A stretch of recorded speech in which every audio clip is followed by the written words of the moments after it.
சென்னை ஆரேபுரம் காமராஜர் சாலையில் உள்ள தர்மாம்பாள் பூங்காவில் கடந்த 25ஆம் தேதி நடைபயிற்சி மேற்கொண்டிருந்த பெண்ணிற்கு முத்தம் கொடுத்ததாக அளிக்கப்பட்ட புகாரின் பேரில் வழக்கு பதிவு செய்த போலீசார் கேவிபி கார்டன் பகுதியைச் சேர்ந்த சங்கர் என்ற சந்திரசேகர் என்பவரை கைது செய்து விசாரணை மேற்கொண்டுள்ளனர்.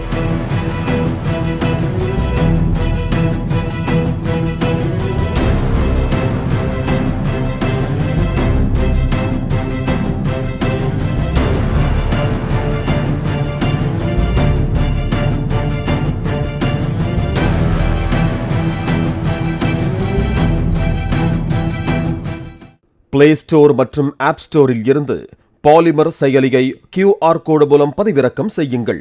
செய்திகளை உடனுக்குடன் பெறுங்கள்.